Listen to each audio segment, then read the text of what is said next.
Bisa memaksa.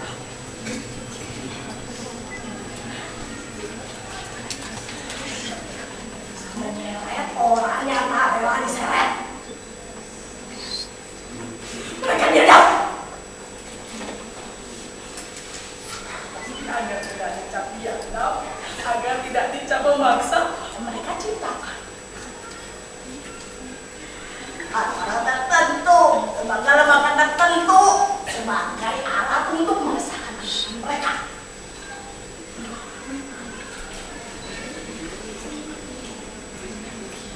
Apa benar pasien tadi itu gila?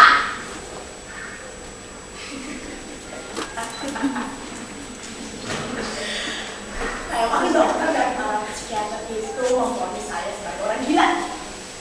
Dengan alasan psikosomatika tinggi, neurologis stadium lanjut, tidur nenek akut dan entahlah istilah apa lagi. Siapakah dokter dan para psikiater itu? Sebenarnya apa yang membuat itu? Sebagai apa yang sedang murni ini?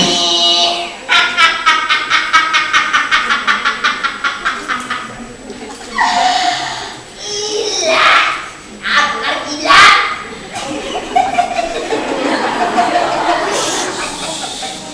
Saya dibalas gila.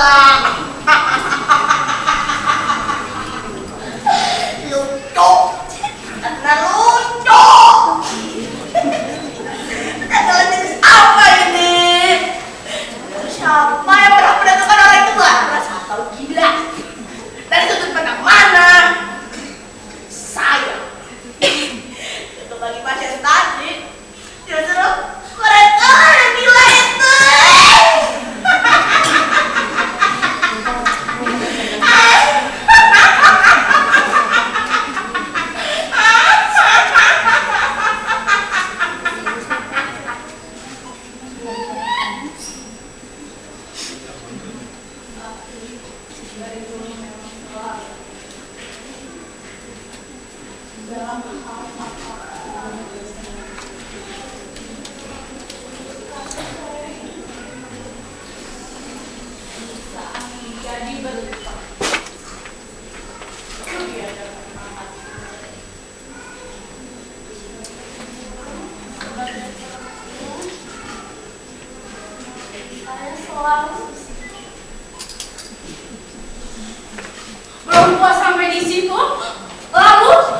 divonis gila. Dan dunia macam apa? Mengapa perempuan seperti saya sejak dulu sampai hari ini tak pernah berubah? Perempuan selalu dalam kekejaman penjara laki-laki. Perempuan yang selalu menjadi korban.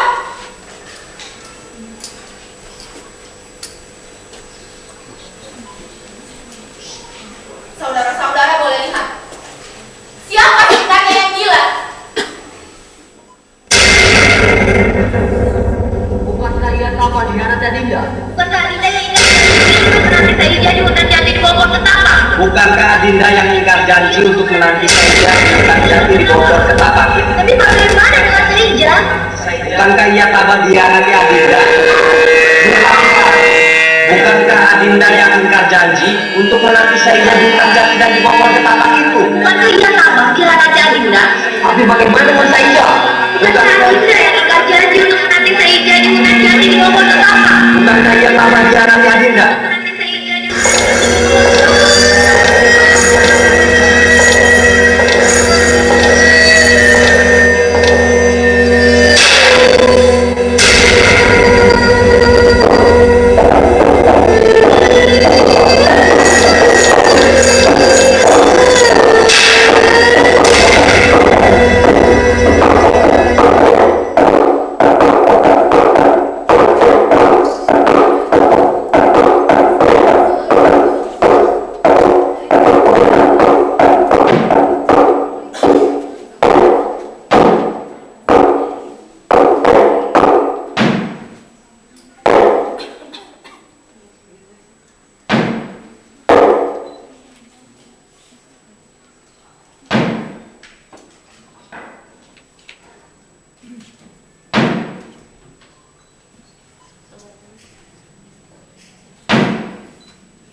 Adinda tak usah ragu untuk menyusul Saija ke Sumatera. Saya telah terima surat dari Manggala. Apa yang diberitakan oleh Saija?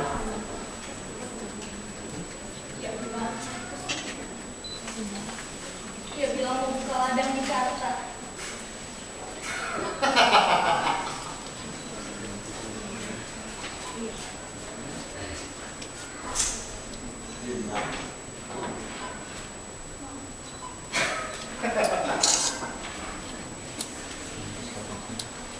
Ya, Adinda memang harus segera ke sana dan membantunya berladang. Tapi goresan Yusuf belum genap 3 kali 12 bulan, Pak. Apa itu artinya, Dinda? Kami saling berjanji. Tentang Saija nanti akan pulang. Barangkali untuk menjemput saya, Pak. tapi apa yang Adinda ketahui tentang Saija di seberang sana? Hah?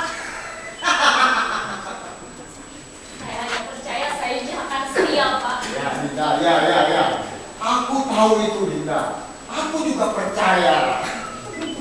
Tapi Dinda.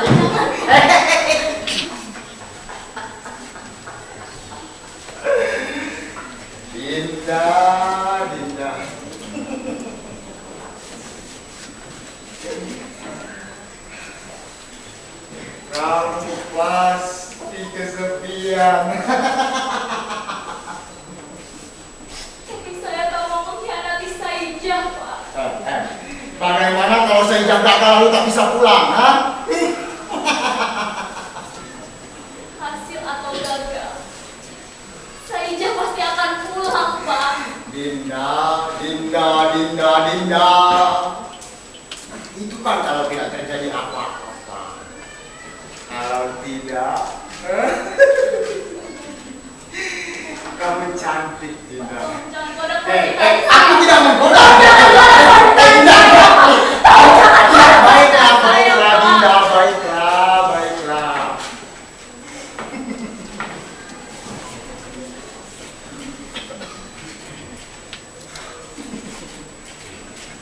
Sekarang apa yang bisa kubantu?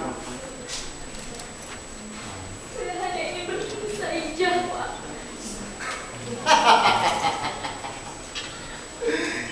Bertemu dengan Saija.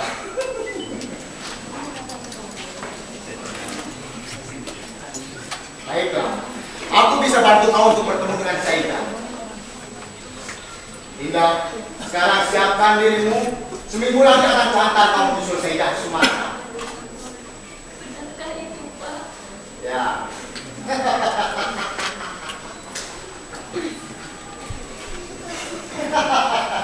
Terima kasih. Dinda. Pak, jangan, Pak. Pak, tolong jangan, Pak.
Aku dengar kamu ikut bersama Mandori.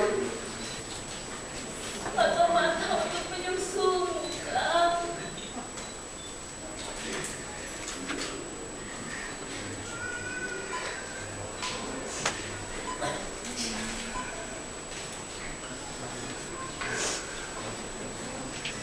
Kamu tak percaya padaku? Bukankah aku sudah bilang, aku akan pulang setelah melewati 3 hari 12 bulan, Adinda. Tapi aku sudah tak tahan, Kang. Aku sudah tak tahan begitu lama berpisah denganmu.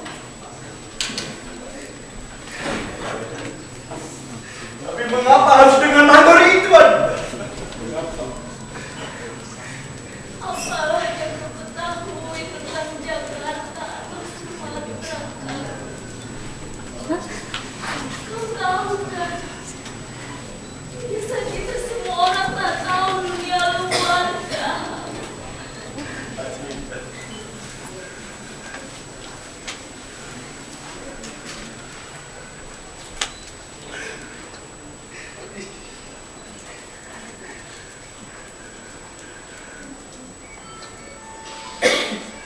Adinda, mestinya kamu setia padaku, Adinda.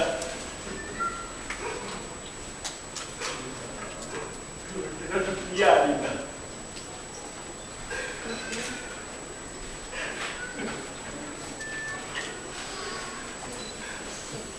Aku sudah merindukan peristiwa hutan jati dan di bawah pohon ketapang ini, Adinda.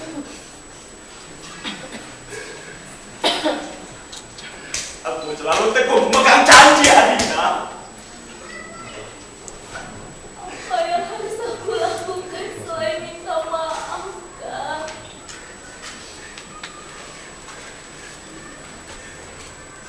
Atau diam-diam kamu tertarik juga pada Mandor itu? Hanya ada satu laki-laki, Kak. Yaitu Aka. Sekarang aku tak percaya kata-katamu itu, Adinda. Aku hanya bisa, Kak. Aku hanya bisa menyesal. Kamu kira penyesalan sudah cukup untuk menebus dosa? Aku berdosa. Kamu sering lama dengan Mandor itu, Adinda. Tapi ia hanya membeli daganganku, Kak. Tapi mengapa harus kau berjuang kepada dia? Hah? Karena di desa kita hanya dialah yang loyal. Dia selalu memberi harapan, bahkan hiburan bagi seluruh penduduk desa, Kak. Kau tergoda uangnya. Bukankah aku harus bertahan hidup? Tapi orang tuamu punya kerbau dan sawah, Adinda. Kak memang tahu. Tuaku seperti juga orang tua aku, Kak. Tuaku kehilangan segalanya, Kak.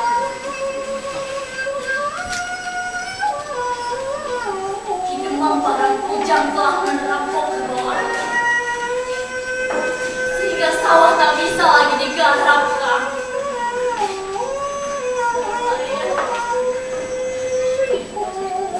Saya melarikan diri ke Bogor dengan dikirim kata orang yang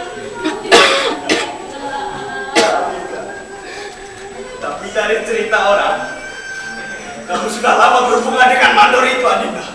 Tapi aku tak pernah mendengar omongannya, apalagi kata-katanya, Kak. Kecuali Nah, itu, Adinda. Akang jangan salah paham dulu. Aku tertarik dia juga menaruh perhatian terhadap hubungan kita, Kak. Adinda, itu hanya taktik busuk lelaki Mandor tua. Seharusnya kamu mengerti, Adinda. Aku tak pernah mengerti laki-laki lain kecuali kamu, Kak. Bukankah Mandor itu sering menatap wajahmu dengan nanas? Aku selalu berusaha memalingkan mukaku. Pada saat itu seharusnya kamu tinggalkan dia, Adinda. Aku hanya berharap dia akan menceritakan tentang Jakarta atau Sumatera tempat akan kerja. Itu semata-mata karena aku kangen sama Aka.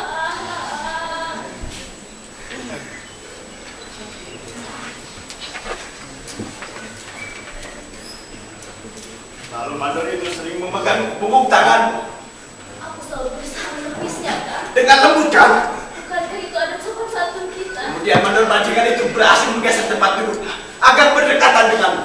Dan aku juga selalu berusaha menggeser agar tetap jauh dari jangkauannya, Kak.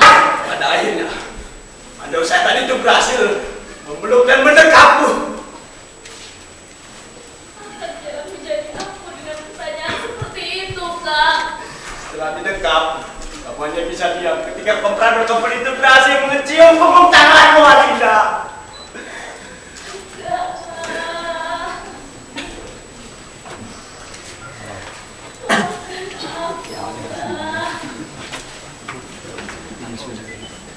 Kau pun tak tahu bahwa akhirnya aku pun harus menderita dan sengsara. Lalu kamu pejamkan mata, merasakan nikmatnya pelukan ketika komprador kompeni itu berhasil merubah kebinat dari kamu. Hentikan pertanyaan seperti itu, Kak. Kamu tak lagi mengerti perasaanku. Kamu tak lagi menghargaiku. Kamu tak lagi menghormatiku, Kak. Tapi bukan itu semua yang terjadi, Adinda. Lebih dari sekedar itu, Kak.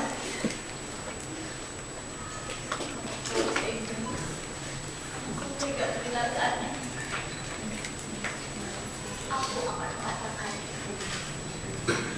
Setelah berhari-hari, berminggu-minggu, berbulan-bulan, bahkan goresan diusung genap 2 kali 12 bulan. Aku tidak akan pernah tahu bagaimana aku merindukanmu. Malam, ketika aku menurut kayu untuk menyambut kedatanganmu, sekali aku menangis. Sampai kemudian aku tertidur bersama kenunan yang belum selesai itu. Adinda. Aku tak mau mendengar soal itu, Adinda. Yang aku hanya ingin adalah kebejatanmu dengan mandor itu, Adinda.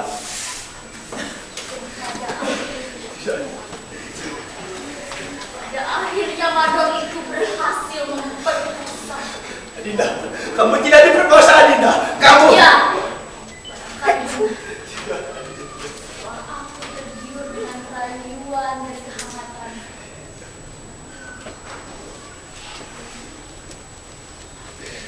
Tergiur dengan apa yang diberi. Dan seringkali aku membayangkan mandor itu sebagai akal.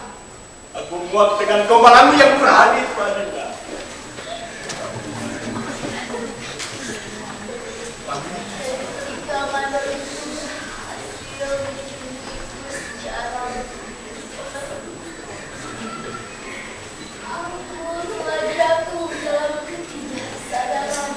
Adinda. Kamu sudah mengkhianatiku, Adinda. Dalam ketidaksadaran, terserah wajah matiku terlalu tampan. Hentikan, Adinda. Hentikan kebejatanmu itu, Adinda. Ketika mandor perkasa itu berhasil mengambil perawanan, hidupku memang tiba-tiba jadi sentosa. Aku sempat mengingat wajahmu, mengenal masa lalu kita. Tapi toh aku melakukannya lagi dan lagi.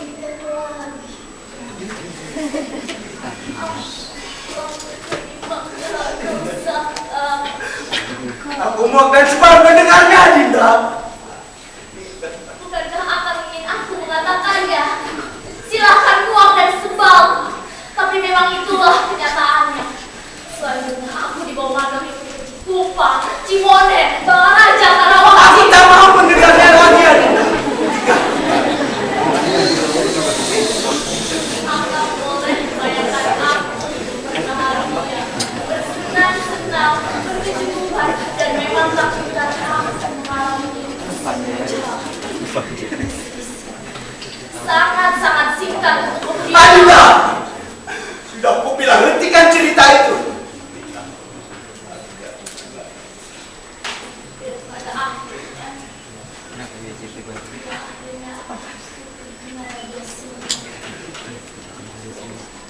aku terlempar dalam pelacuran klaster di atas supir truk dan berbagai penjuru dunia, diganyang laki-laki miskin yang lupa akan kemiskinannya. Aku Adinda! sebaliknya sekarang izinkan aku menggugatmu. Cukup, Adinda. Sudah cukup semuanya, Adinda. Aku kira belum kan? Setelah kau menggugatku, apakah aku tak boleh menggugatmu?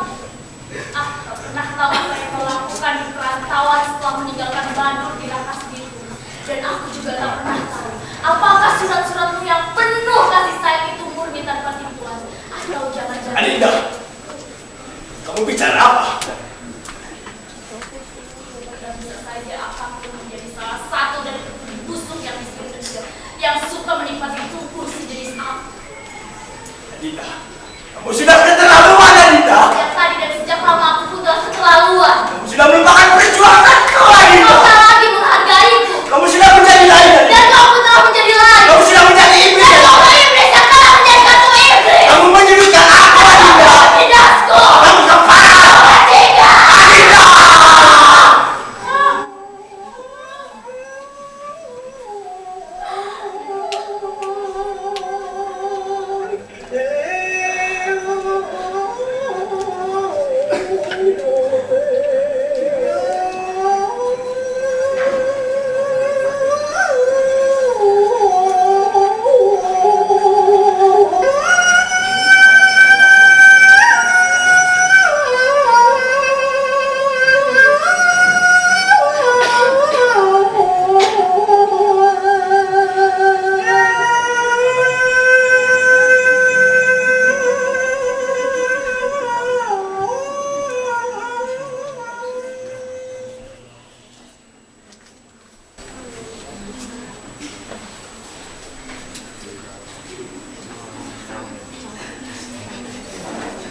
Kadang aku suka membacai kembali surat-surat pribadi yang pernah aku terima. Aku juga suka membacai kembali diari-diariku. Sejak SMP, aku hobi menulis berbagai kejadian penting yang menimpa. Ada yang berbentuk puisi. Ya, sekedar catatan hati yang digunakan sebagai pengganti air mata yang bermerek Atalgin.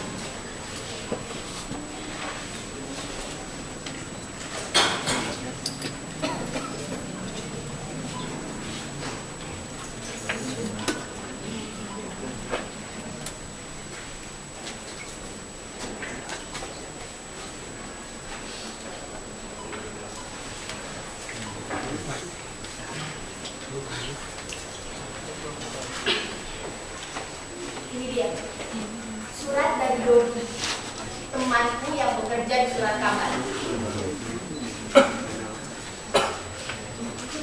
Adinda, surat ini sudah kutulis di kantor. Persiapan kalau kamu nggak ada di rumah. Aku sengaja datang, maaf tanpa ngebel dahulu. Untuk ketemu kamu lama tak jumpa. Aku kangen sama kamu. Aku ingin melanjutkan diskusi tentang Banten dan perempuan tempo hari. Aku butuh masukan untuk menulis mengenai keinginan masyarakat Banten menjadi provinsi. Aku juga butuh kamu untuk bahan masukan penelitianku tentang perempuan masa kini. Demikian, terima kasih. Kurang ajar. Karena aku objeknya. Tahu apa tentang perempuan?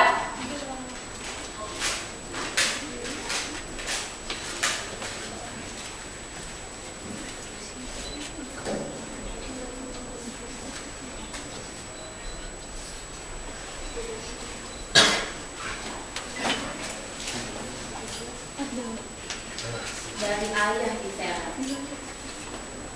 Bapak sedang apa di sana sekarang?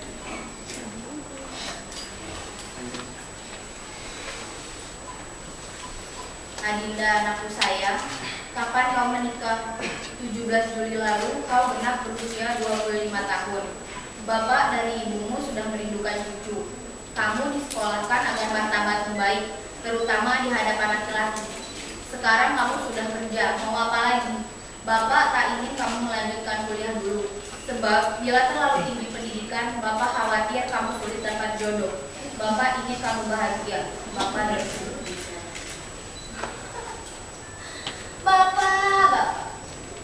Bapak kira aku tidak bahagia dengan hidup begini? Mereka memang tidak mengerti siapa aku. Maaf Bapak, terpaksa suratmu robek.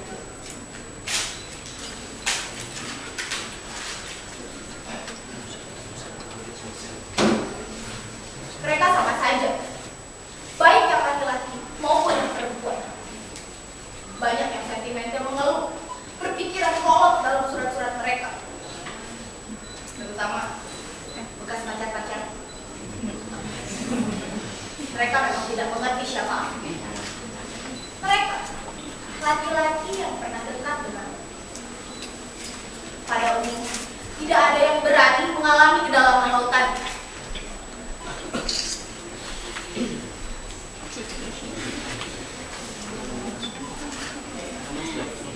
Nah, ini dia surat dari bosku. Lelaki tolong yang hidupnya penuh itu. Adinda sayang, aku tahu kau pegawai perusahaanku yang berbakat. Aku butuh perempuan seperti kamu. Terus terang aku mencintaimu. Baby. Dia memang bocah hebat. Meski tolong, pandai juga memikir, pandai merayu juga. Tapi sayang, sudah pagi-pagi sekali aku tidak percaya cinta. Yang aku yakin, dia ingin menguasaiku. Percayalah, kau sisi lain dari hidupku. Jelas aku tak percaya, sebab yang aku yakin,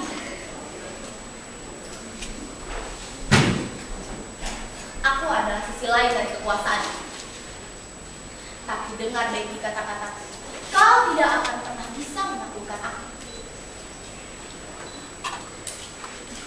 kantor aku direkturmu, tapi di luar itu kita sejajar. Hanya aku tak suka kau bermanja di jam kerjaku. Tuh kan, maunya menang sendiri. Setelah proyek selesai, kita akan berlibur. Bos, baikku Sarjono. Sombong benar laki ini. Siapa yang sombong? Aku.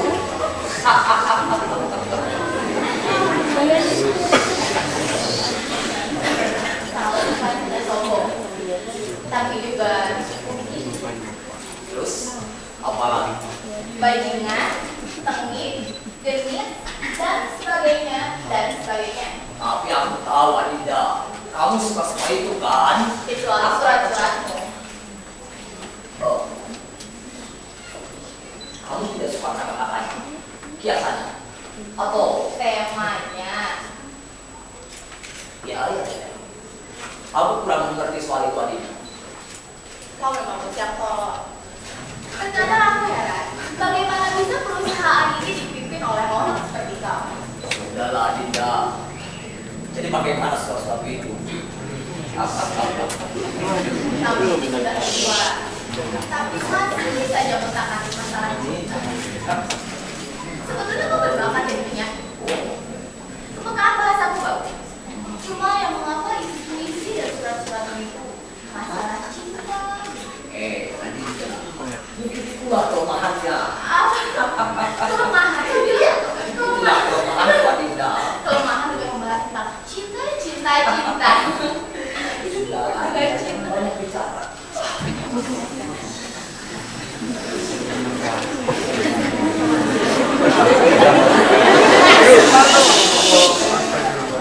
Sekarang serius dulu. Terlalu pagi untuk bercinta.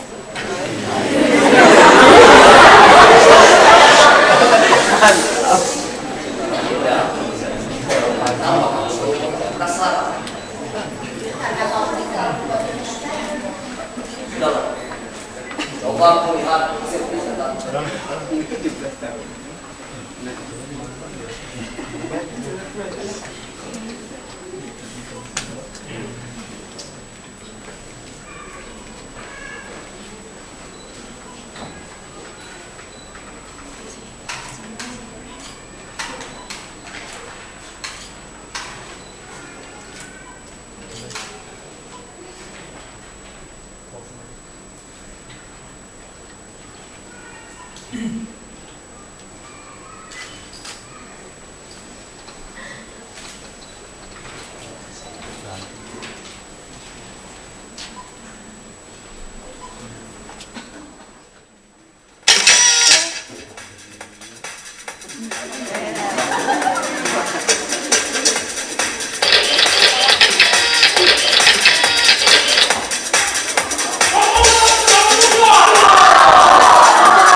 Ini bagus sekali. Sudut pandangnya juga bagus-bagus.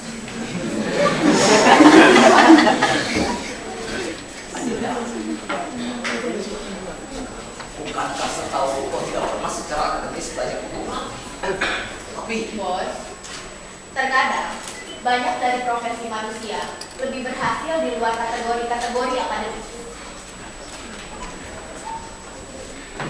Sastrawan-sastrawan atau aktor misalnya, banyak yang berhasil justru bukan dari mereka yang secara formal studi akademik. Saya, seperti halnya mereka. Belajar langsung dari kehidupan, dari pengalaman. Adinda, lihat matamu seperti melihat kepedihan saya. Kau memang sedikit saja mengenal tentang diri. Aku tahu banyak tentang kamu, Adinda. Kau salah. Kalau kau merasa telah demikian banyak mengenal, itu semata-mata hanya dari sisi pandangmu.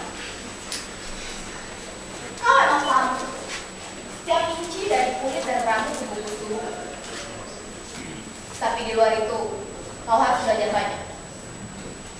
Tapi sudah, aku tidak mau bicara soal pribadi. Jadi, bagaimana dengan karya-karya? Oh, kayak Ya, ya, bagus. Cuma aku masih belum mengerti, Adinda. Kenapa kamu memilih model yang belum terkenal? kau ragu padaku. Bukan begitu, sayang. Aku itu hanya ingin tahu alasan kalau perlu filsafat-filsafatnya. Bon, aku memang tidak mengerti konsep filsafat kalau itu yang dimaksud dari kacamata akademis. Yang aku tahu, aku mengalami, aku memikirkannya dan aku mengalami, memikirkan dan merasakannya. Jadilah keinginan untuk berkreasi, Bon. Jadi, apa alasannya? Begini, model-model yang sudah terkenal itu biasanya banyak laga. Sering juga dari mereka tidak serius dan intens dalam berakting. Ya, karena mereka sudah memiliki nama. Mereka banyak menyimpan kepalsuan kok. Adinda, tapi itulah dunia model, dunia seni, dunia acting di masa ini. Itulah yang sedang kau hadapi. Kutantang. Kita perlu mendobrak kemampuan. Kita harus kembalikan beberapa tantangan dalam hidup, termasuk saat fotografi. Tapi itu penuh dengan resiko. Semua pilihan hidup penuh dengan resiko, Oh, Bos. maksudku, Adinda, resikonya itu terlalu besar daripada keuntungan yang kita terima. Itu juga pendapat aku. Sekarang ini, orang sudah terlalu mampat dalam berpikir, sudah terlalu linier. Segala improvisasi tidak akan dimasukkan. Akan apa yang kau sebut dengan resiko tadi? Ya. Sebagai seniman, kau memang cocok buat kuliah jadi. Tapi, Bos, tunggu sebentar. Ada telepon. Ya, halo. Ya, saya sendiri. Ternyata kau masih suka dengan dunia itu. Di mana? Ya, sebagai orang yang sejak dulu mencintai sejarah dan arkeologi, sepertinya kau memang cocok menggarap itu. Oke. Sebisanya aku bantu. Ya, pasti. Iya. Oh, ya oke. Oh, Adinda. Sampai mana? Oh ya, Adinda. Kerja kita juga adalah kerja kesenian. Tapi ada hal-hal lain yang perlu kita pertimbangkan. segala sesuatu tidak akan pernah terelakkan bersentuhan dengan hal-hal lain. Sayang. Kamu memahami semuanya kan? Cuma mungkin cara kita yang menanggapi hal-hal lain itu yang berbeda. Nah, Itu yang perlu kita bicarakan secara serius berkaitan dengan karyamu sekarang ini. kita langsung saja bahas perkaranya, Bos. Iya, tidak. Tapi itu yang perlu kita bicarakan secara serius berkaitan dengan karyamu sekarang ini. Langsung saja bahas perkaranya. Oke. Tapi kita harus memahami bahwa biro kita adalah bisnis. Jadi logika bisnis itu harus berjalan. Kaitannya dengan karya, Bos. Secara sekilas karya-karyamu memang akan menghasilkan banyak uang. Pasti. Pilihanmu untuk memakai model pemula tidak terlalu bermasalah, Dina. Jika melihat cara kamu mengambil objek. Bahkan, karena kos kita membayar model pemula itu lebih murah dibandingkan model yang sudah menjadi bintang. Dengan sendirinya itu semua akan menekankan biaya produksi. Nah, sampai di situ aku suka. Dan aku setuju pada itu. Lalu, di mana letak kekhawatiran? Terang saya, saat sosial budaya yang punya besar Tuhan yang walaupun aku tahu bahwa dunia bisnis senantiasa berhubungan dengan politik, tapi sejujurnya aku kurang suka. Bahkan sering sekali aku melihat para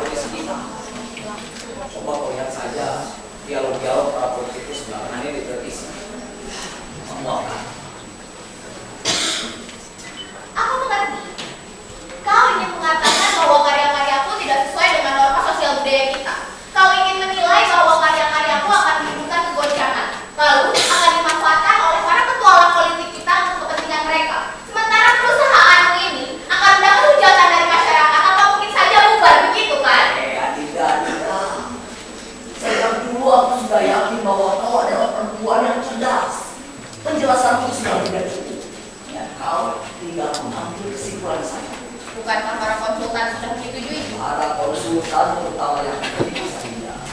Mereka sering tidak mengerti masalah bisnis. Mereka itu pemahaman, sedangkan aku dan kau adalah masalah langsung di lapangan yang tahu betul keadaannya.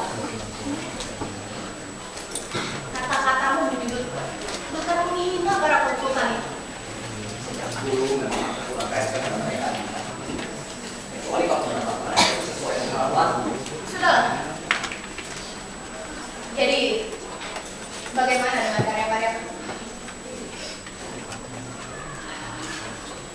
Terus terang saya,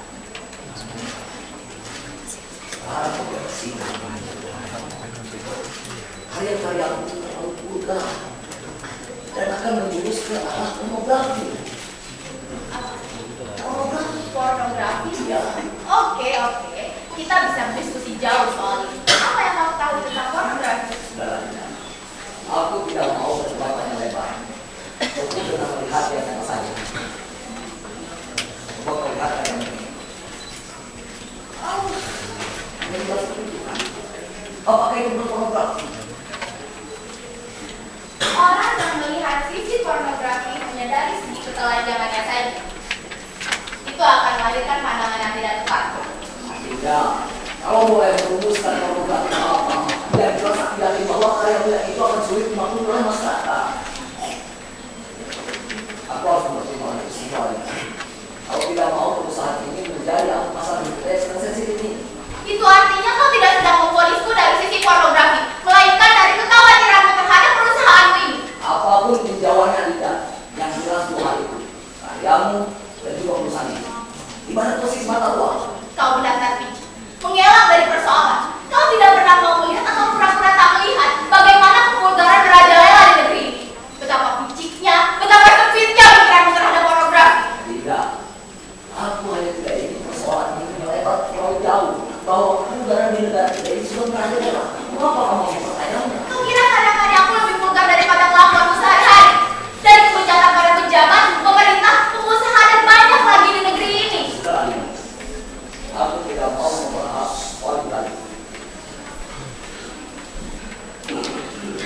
Kau selalu mengalihkan persoalan. Kau tidak mau melihat atau pura-pura tak melihat. Alina, Makin akhirnya aku makin yakin. Kalau kau benar-benar tolong, bodoh, dan munafik. Alina, aku direktur nanti. Dan kau yang bodoh biasa. Apa yang tidak bisa aku lakukan kepadamu?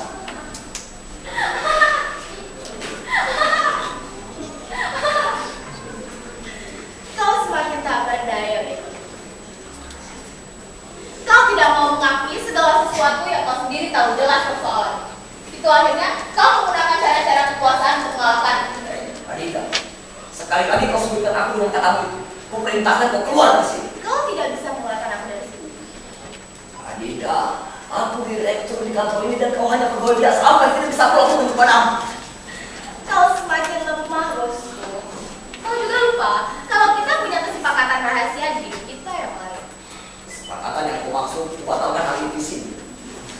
Kau tidak bisa membatalkannya secara setengah. Aku tidak terima. Ini bukan soal diterima atau tidak diterima, Adita. Ini perintah. Aku bisa mengadukan kau ke pengadilan atas ketidakadilan. Bukan saja kalau kau bisa. Aku akan terbukti. Kau sudah jauh dari masalah kita semula, bos. Sudah, Adita. Dengarkan. Aku tidak bisa membongkar proyek saya yang ditandai oleh jurisprudensi itu. Kau tidak punya alasan yang bisa diterima. Aku bisa membuat 1000 alasan, Adinda. Dan kalau kau mau, kau boleh mencatatnya sekarang. Dengarkan. Karya-karyamu yang ini terlalu vulgar, Adinda. Dan itu termasuk kategori porno. Itu akan lebih bermasalah lagi jika mengingat posisimu sebagai perempuan yang begitu bebas mengobrol nafsu dan naluri yang tidak sesuai dengan adat, sopan santun dan kebiasaan.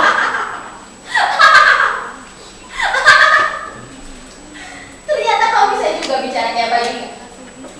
Kau kira kelakuan dan perbuatanmu serta kaum yang bernama laki-laki itu sesuai dengan adat, sopan santun, dan kepribadian seperti yang sering mendengar dari para pengantar pempat itu? Tidak. Kalau kau terus membangkang, terus terang katakan dengan penuh sesat bahwa kau bisa bicara. Kata aku kalau kau punya keinginan. Sejak kalimat itu selesai kau telah berbicara. Sekarang tinggalkan tempat ini. Kau semakin lemah, Becky. Silakan. Silakan kita tempat ini.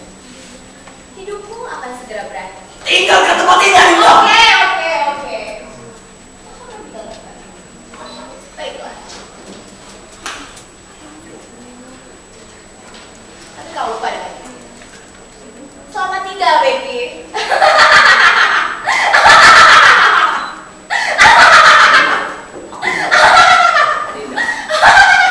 Kamu jangan main. Aku mohon Adinda.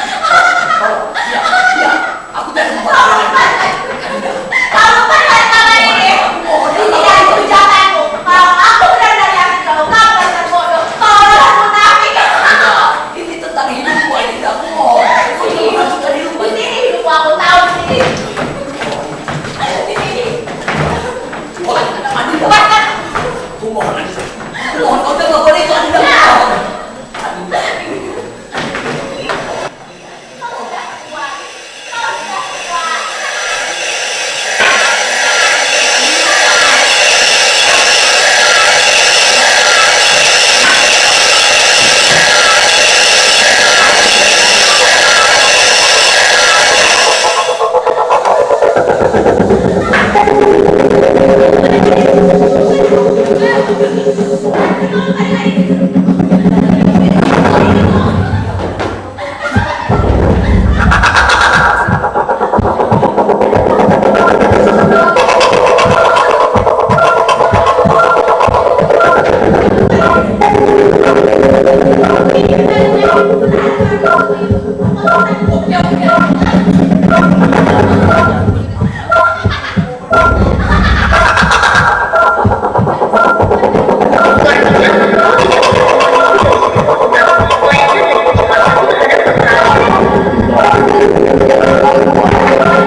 Siapa sebenarnya yang bilang? Dokter Veron itu ada. Sudah tahu setiap malam aku tidur menjelang pagi, tapi masih saja ngomong. Dia itu bohong atau tidak ada kerjaan. Ada, jangan suka melamun. Nanti malah akan sulit keluar dari sini. Kamu masih tidak bebas kan? Memang goblok dokter-dokter di sini. Mereka mengira aku tidak bebas. Mereka benar-benar tidak mengerti siapa aku.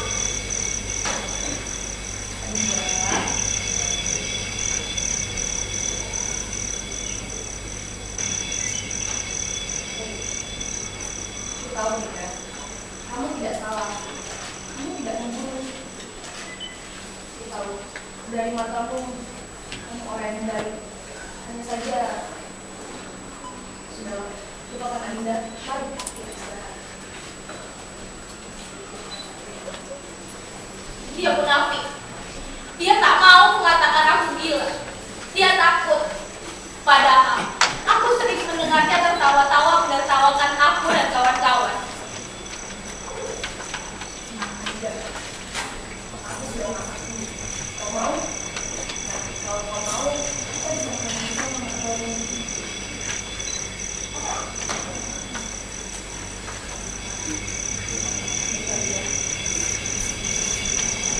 Selamat tidur dan selamat istirahat.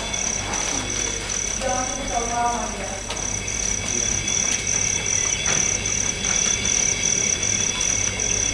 Dan sebetulnya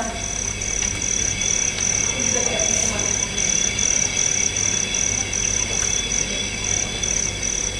Terkadang aku terharu dengan dokter yang satu ini. Dia berbeda dari dokter yang lain. Dia tidak suka bergerombol. Dia paling senang menyendiri dan paling sering mengurusi aku. Terkadang aku kasihan dan simpati dengan dokter yang satu itu.